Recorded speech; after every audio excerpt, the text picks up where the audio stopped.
So this morning, we're starting a new series. We're going to be in the book of Daniel, and man, it's good to see people back. Got a good crowd here this morning.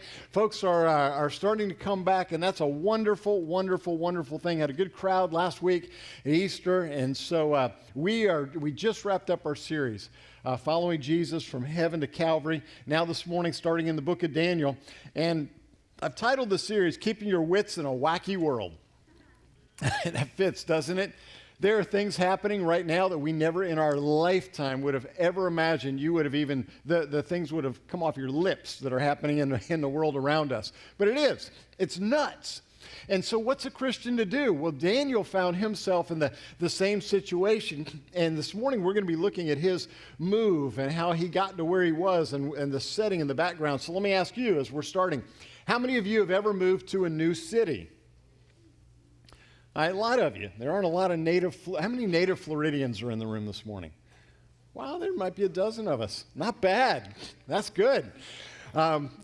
So in that, most of you have moved at some point or another. Well, I moved, and I remember one of our biggest moves. We moved from West Palm Beach, Royal Palm Beach, up to South Carolina. I went from a church very similar to this one, extremely multicultural here in South Florida, to a white church with one deaf black man in it. That was the strangest thing, and I got to tell you, we were literally on our way home from church one Sunday, and my daughter asked from the back seat, in a complete and total innocence, she said, "Daddy, where were all the black people today?" She said, "Well, did they have a birthday party, or they had a barbecue, or where were they?" And I'll never forget it, because in that moment, my heart broke. Literally, I thought, in the eyes of a child, she saw what all the adults had missed. That was a major culture shock for us, and thank the Lord he had just really opened our church there, and we just get to taste a little bit of heaven here each week and what it's going to be like. Well, I learned a new vocabulary, and when you moved here, you might have learned a new language. Some of you speak different languages. English is a second language, but here's what I learned. I moved to an area where they would say, "Bless your heart." And I learned this: bless your heart can be interpreted as extremely sweet. Bless your heart can also be a verbal way to basically flip you off. It can mean a lot of things in between. There were a few driving differences that I learned.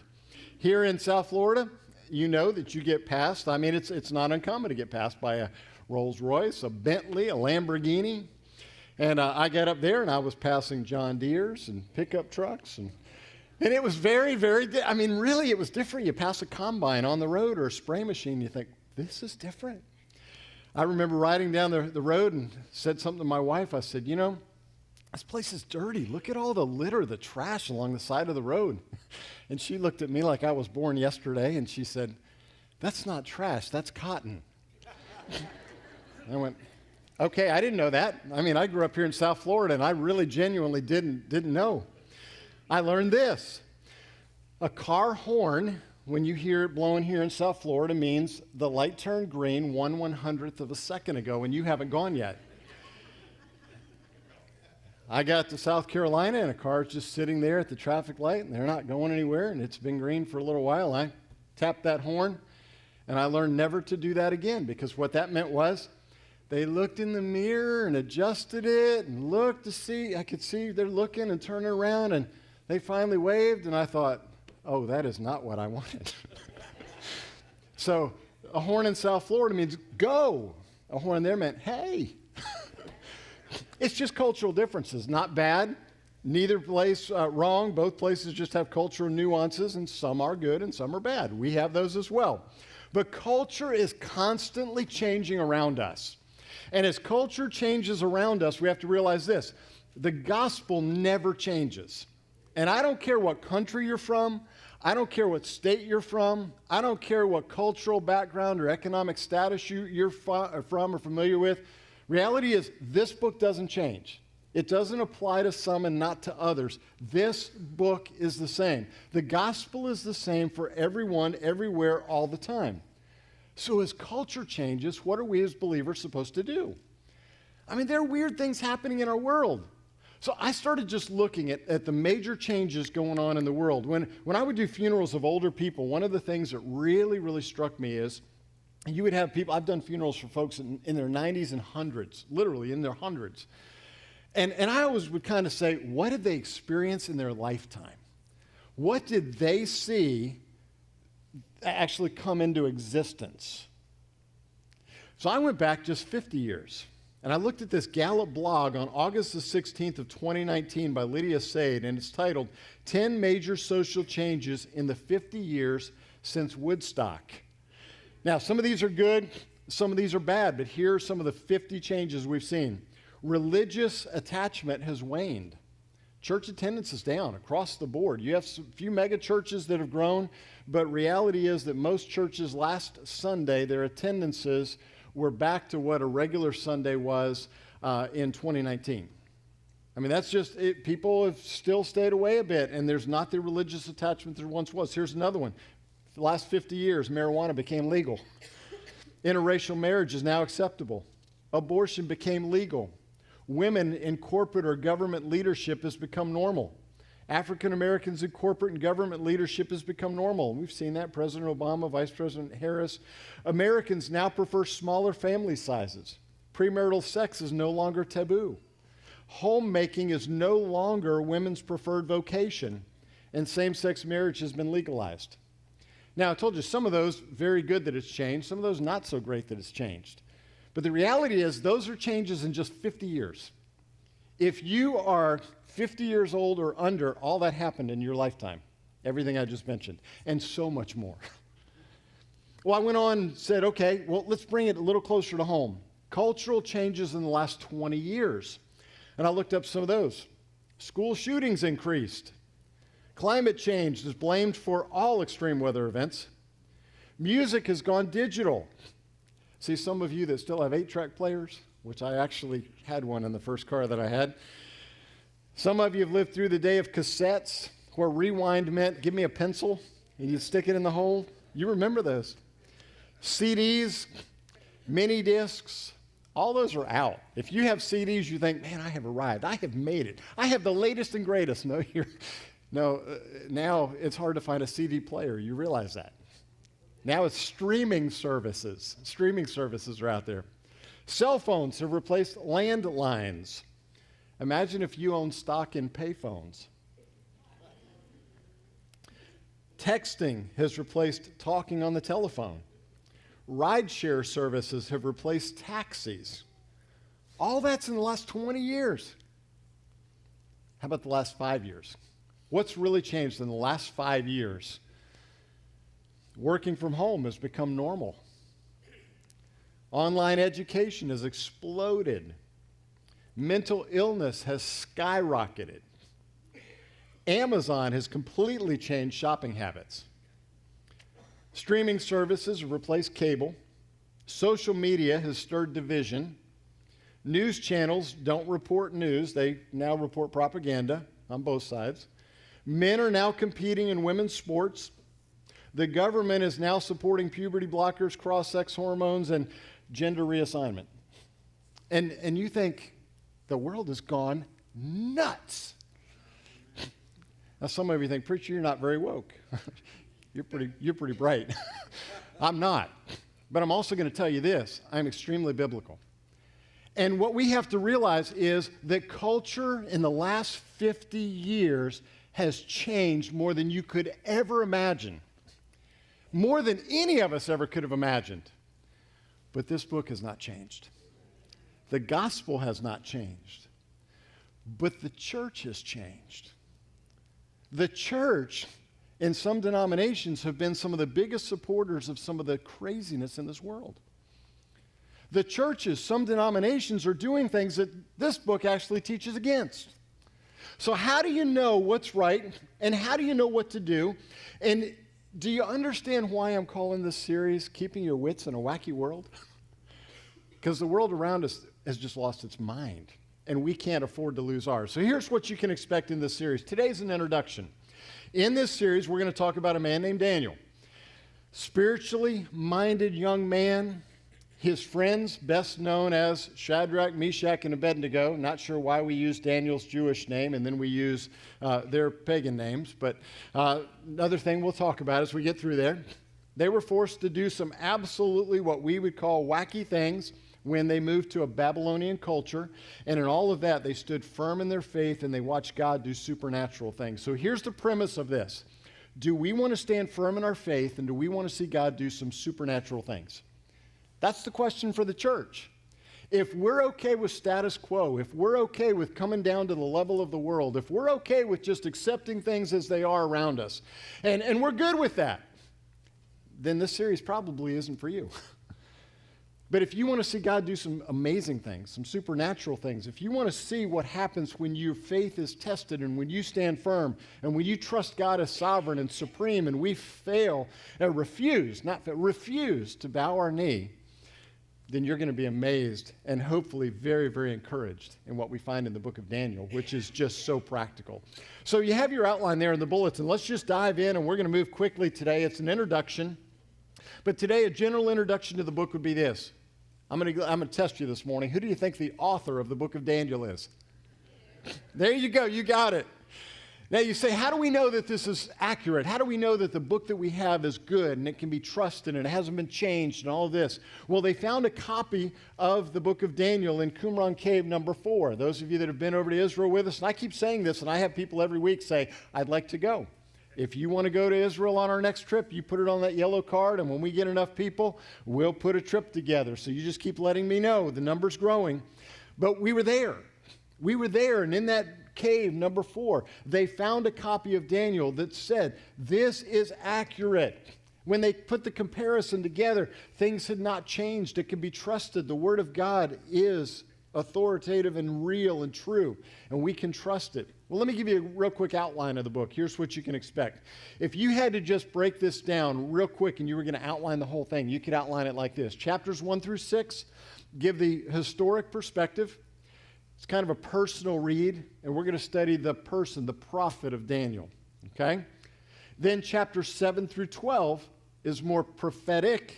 We're going to be reading about prophecy, things to come. And then we're also going to study the prophecies of Daniel. So you break those two things down. The first part, chapters 1 through 6, personal. 7 through 12, prophetical. And we're going to be looking at that in the days to come. So Daniel begins with a timestamp. He tells us exactly when it was written.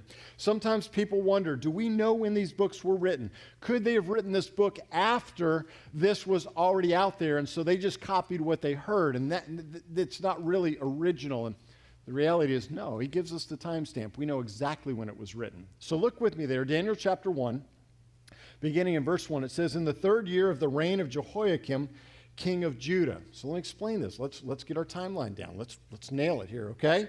The northern kingdom fell to the Assyrians in 722 BC. Now, we know that, and it was due to their rebellion against God. It's a historical fact that you can look up, and that took place 722 BC. The southern kingdom, not too bright, that would be Judah, that land of the Jews today. They didn't learn from the northern kingdom. You ever watch that? You have an older brother that does something, and the younger brother doesn't learn from the older brother, and the older one gets in trouble, and the younger one should go, well, I'm not letting that happen to me. They go, well, I wonder if I can do it and get away with it. And they try the same thing. Well, the southern kingdom tries this. God says, no, rebellion's not acceptable for them. It's not acceptable for you either. Eventually, the southern kingdom also falls to Nebuchadnezzar, Babylon. Daniel was born when the southern kingdom falls. Okay? It was during the reign of King Josiah. Now, King Josiah, some of you, you're going, okay, get to the point. I just got to give you a little background because we know exactly when it was written. But King Josiah, you'll remember, he became king at 8 years old.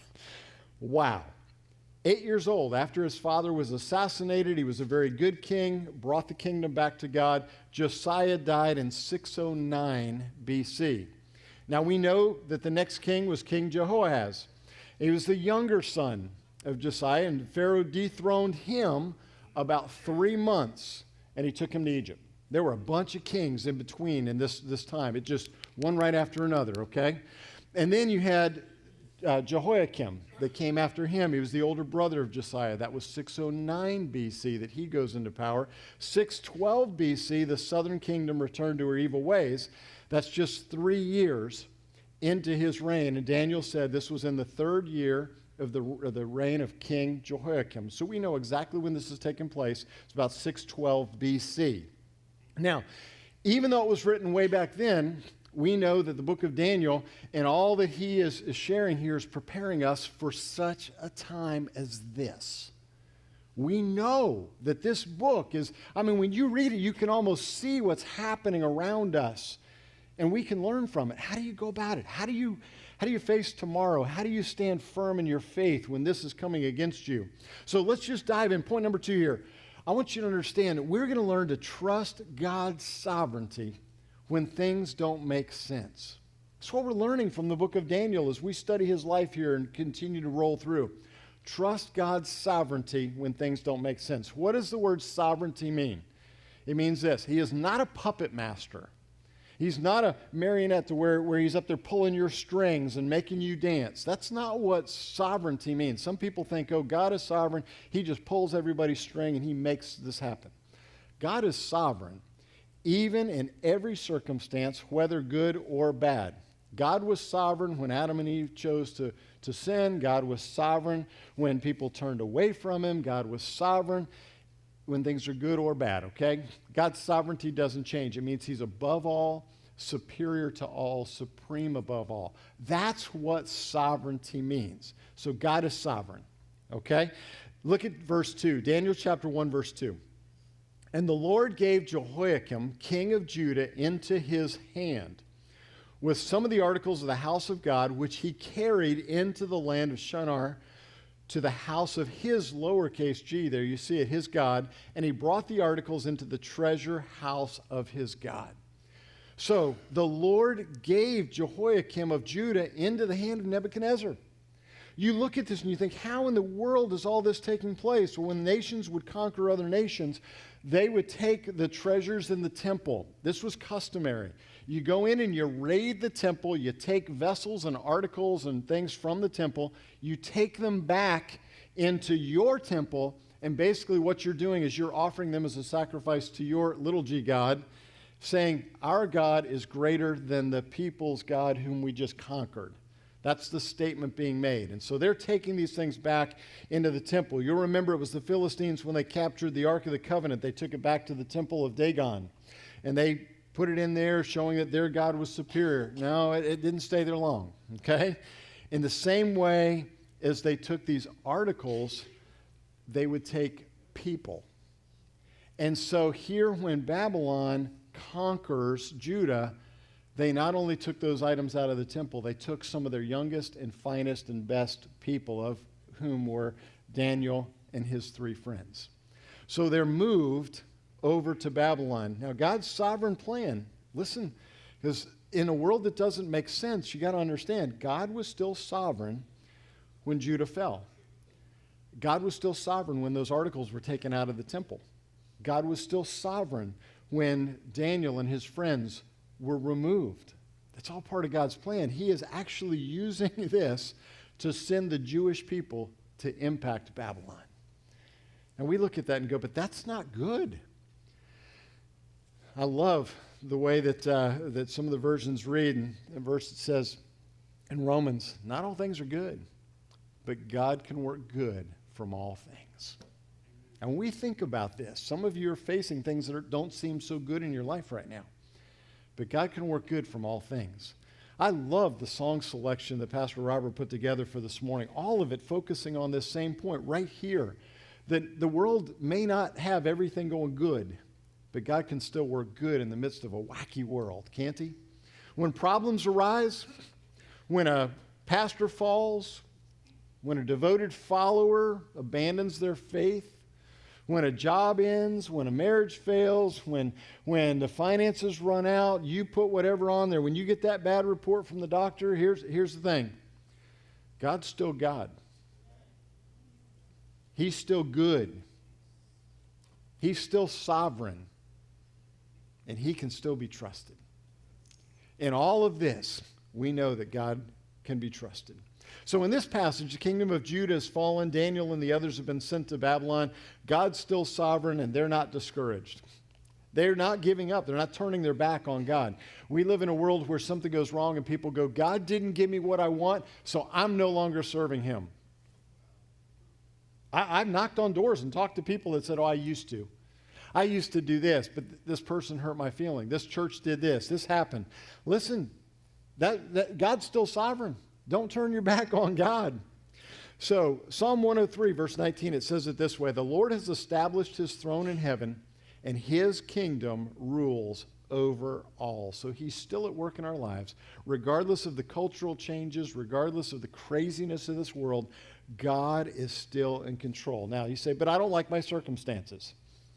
There are circumstances I don't like either. You say, I don't like the government. Hey, you're with 50% of the people either way, right?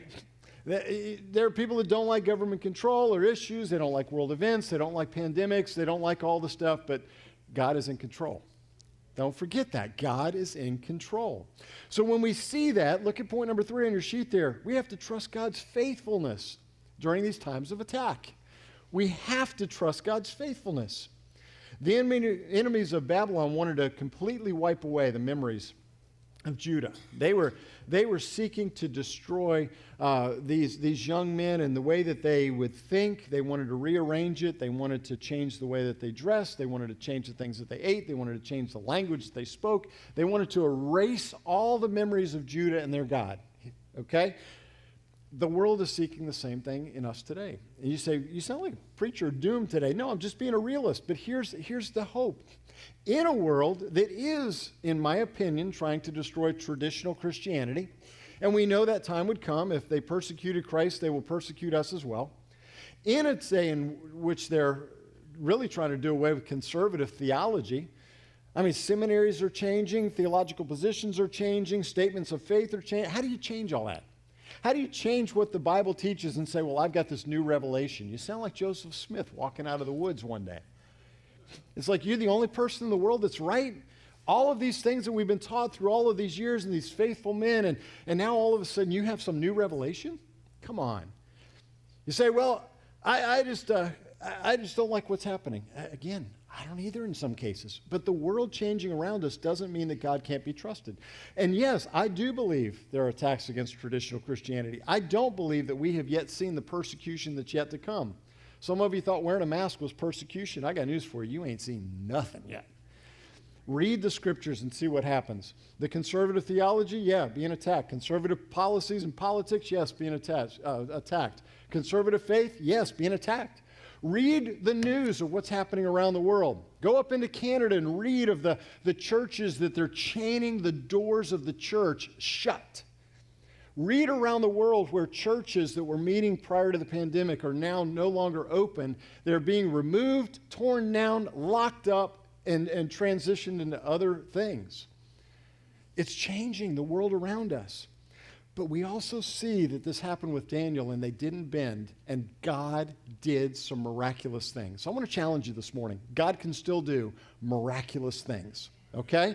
So don't get down. Don't get discouraged. Here it is. Look what they tried to do. There was isolation. They tried to bring these guys to Babylon so that they would forget all the other stuff and train them in the way they wanted them to go. Look at verse 3. Then the king instructed Ashpenaz, the master of his eunuchs, to bring some of the children of Israel and some of the king's descendants and some of the nobles. Verse 4, young men in whom there was no blemish, but good-looking, gifted in all wisdom, possessing knowledge, and quick to understand, who had the ability to serve in the king's palace. See, some of you that struggle with ugly, I mean, you wouldn't have even been taken. There's the good news in all of this, right? Said it had to be good-looking, gifted in all wisdom. They wanted to bring them from Judah over to Babylon so that they could completely remake them. Letter B, and indoctrinate them. Indoctrination. They tried isolation and indoctrination. They wanted them to think like we think. Okay? They said, bring them to Babylon so they can think like we think. Look at verse 4. The second part of the verse says, in whom they might teach the language and the literature of the Chaldeans. So they moved them from their home. They put them in this place of isolation, and they say, you can no longer speak your language, learn ours. They say you can no longer read what you're used to reading. Read what we read. And it just went on, that whole thing. You can't dress like you dress like we dress. We want you to do everything the way we do it because we want to completely reprogram your mind. We want it to be indoctrinated. When you go into our school classrooms, we want you to be taught what we want you to learn. Sound familiar? So you see, what's happening in our world today, this isn't the first time this has happened. We act like, oh, this is all brand new. God has always been God. God has always been supreme. He's always been sovereign. And God brought Daniel and his friends through, and he can bring the church through.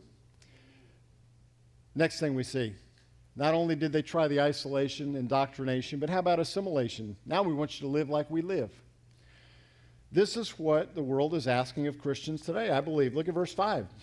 The king appointed for them a daily provision of the king's delicacies and of the wine which he drank in 3 years of training.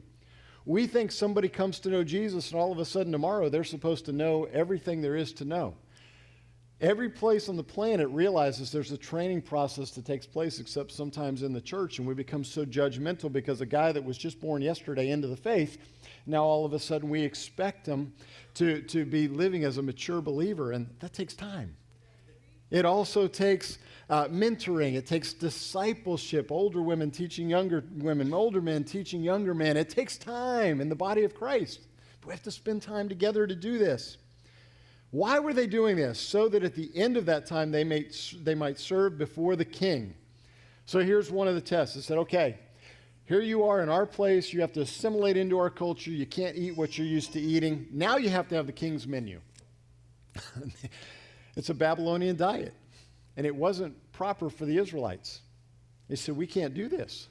If we eat of that meat, it is going to defile us. Well, then it goes a step further, and I'm just hitting the surface on all these. The next one there is proselytization.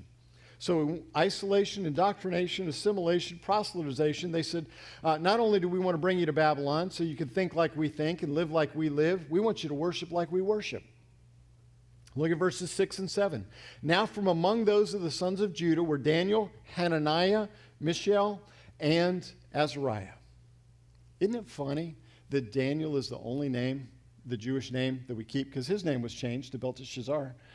When you look at that, you'd say, well, why do we still call him Daniel and the other three, we always call them Shadrach, Meshach, and Abednego? I don't know. You'll have to ask the Lord that one.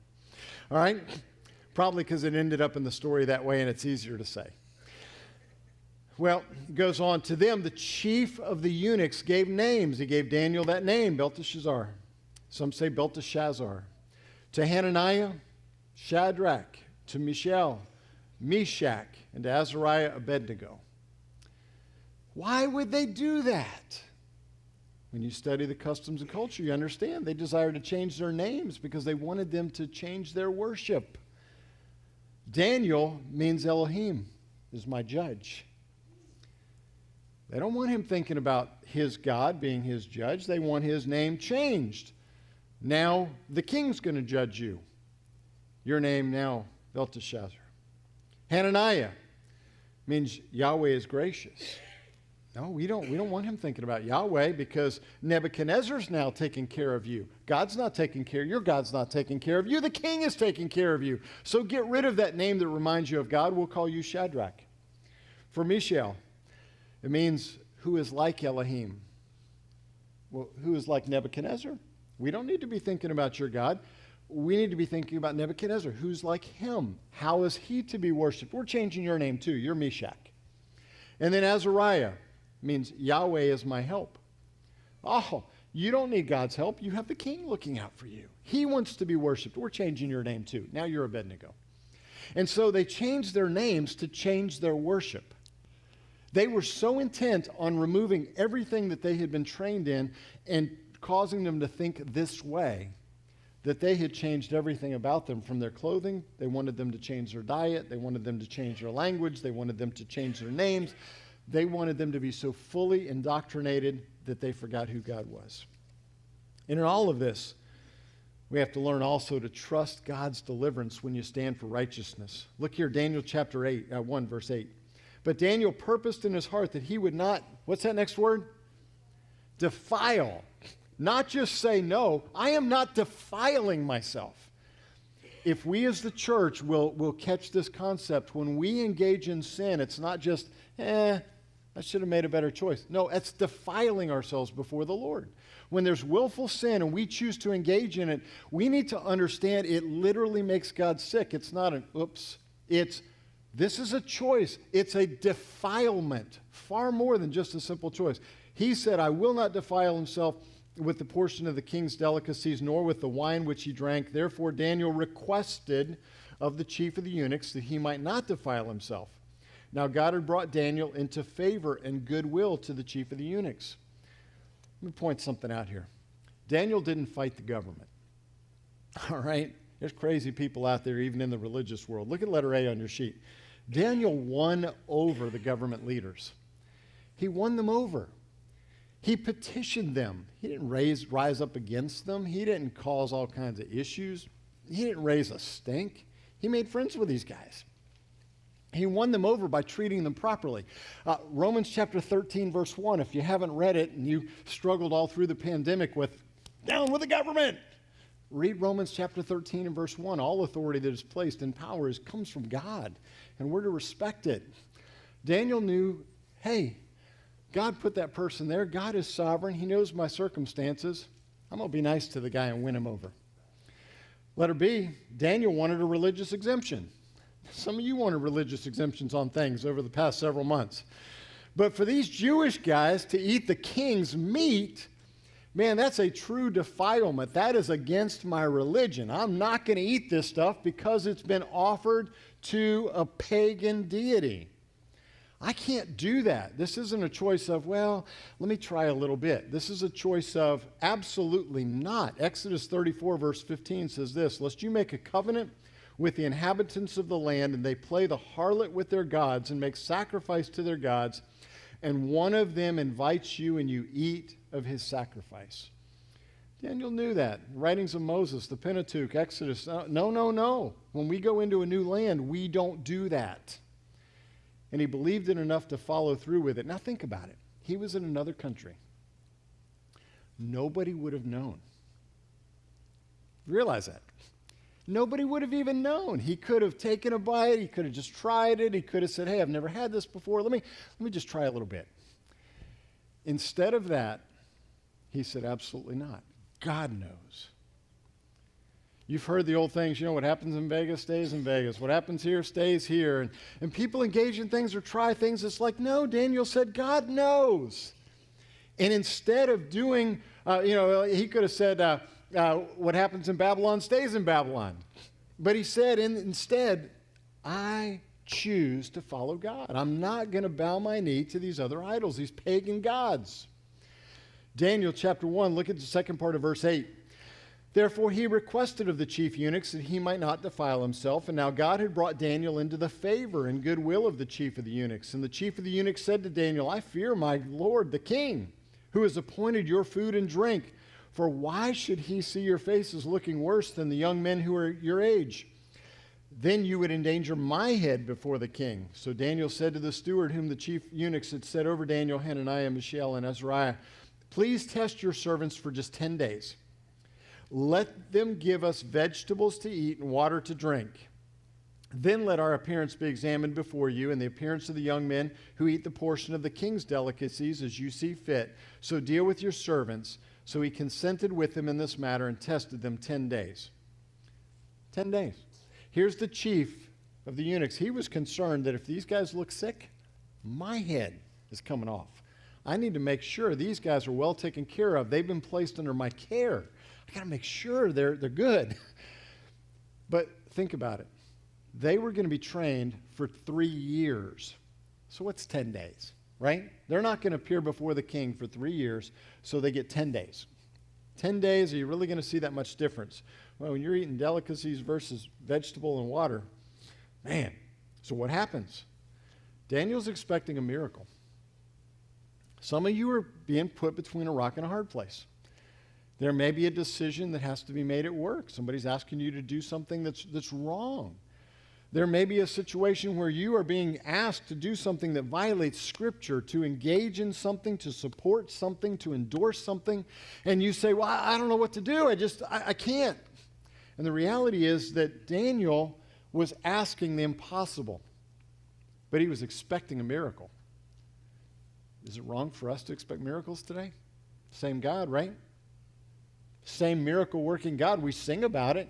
Waymaker, miracle worker. Do we mean that? So here he is expecting this miracle. Look at Daniel chapter 1, verse 15. At the end of the 10 days, their features appeared better and fatter in flesh than all the young men who ate the portion of the king's delicacies. Thus the steward took away the portion of delicacies and the wine that they were to drink and gave them vegetables.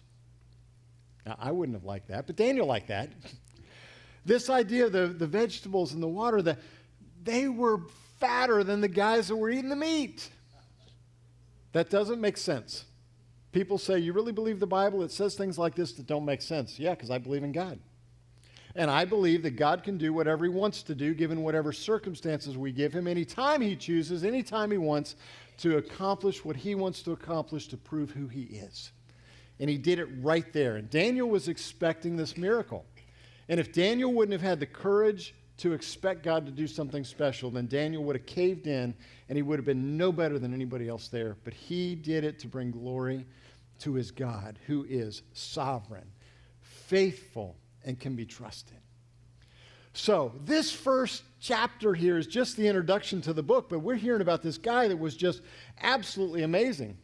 Because you know why he was amazing? Because look at the last part here, the wrap up. I put a statement there for you to kind of weigh this out. We have too many believers today that want to be right with the world rather than be right with God. Daniel wanted to be right with God and didn't really care about being right with the world. The challenge to us is this. The American church is becoming more and more and more and more like the unsaved world. It's the popularity, it's the politics, it's the increase, the promotions, it's the bigger and better idea. And the reality is Jesus had 12, and even one of them didn't stick with him. The reality is the multitudes would come for the entertainment, for the healing, for the food, but when Jesus began to call for disciples, they were moving on because they didn't want to be disciples. The reality is that Daniel won his 3 friends, 4 of them at least, in the land of Babylon said, we trust God.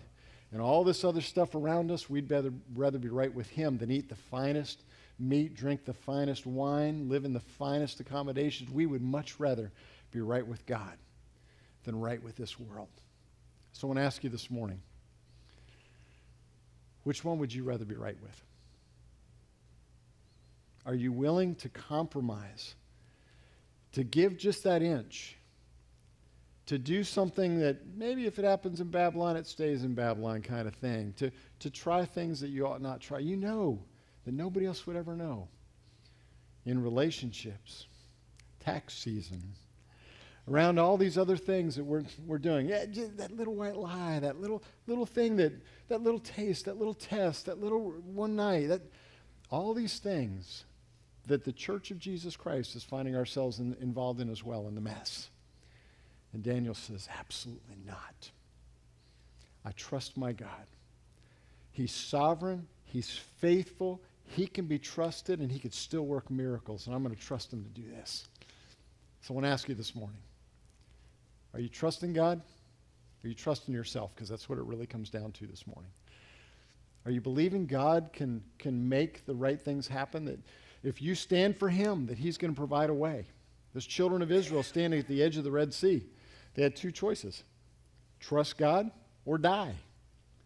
Maybe you don't have that harsh of a choice this morning, but I'm going to ask you, will you trust God?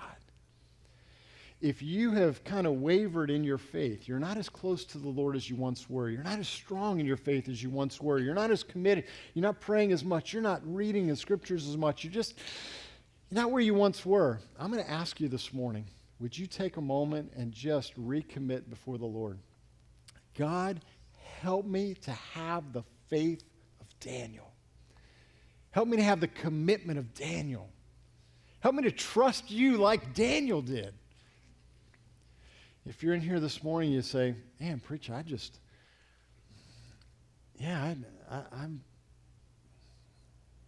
know where to start. Daniel didn't start in Babylon. He brought to Babylon what he already had started a long time before that. Okay? So before you can do what I just asked of this other group, there's got to be a starting point. Maybe you're not as close to the Lord because you've never been close to God. You've never taken the first step, which is to become a child of His. So I want to invite you to do that this morning. There are some that might need to take a stronger, firmer stand in their faith and trust God more, but there are some that this morning may need to just begin a relationship with Christ. So I'm going to ask you, would you just bow your heads for a moment? If I mention that and you're struggling and you're not as close to God as you once were, would you right there in your seat, you make that your altar and you pray and say, God, help me to be more like Daniel. This morning, if you haven't trusted Christ for salvation, we just went through that whole series from heaven to Calvary. Jesus came to take our place, to die on the cross, to shed His blood, to pay the penalty for our sin. He said, no man comes to the Father except through Him. He's the only sacrifice. Only through Jesus Christ can a person be made right with God. No religion, no denomination, none of the stuff. It's just Jesus. It's all about Jesus. So if you've not started a relationship with Him yet, I want to invite you to do so this morning. Not with magic words, but just heartfelt desires. And if that's you, maybe you pray something like this. Again, these aren't magic words. But in the stillness of your heart and the quietness of your seat, would you pray something like this? Dear God, I can't have a relationship like Daniel until I invite you to be my Savior. Today I understand that. And I understand that Jesus Christ died on the cross of Calvary, endured the suffering, and shed His blood to pay the penalty for my sin. God, please forgive me. In the best way that I know how, this morning I invite Jesus into my life to be my Savior. I want to live for Him as my Lord. God, in this place this morning, what a challenge has been given just simply reading the first chapter of Daniel.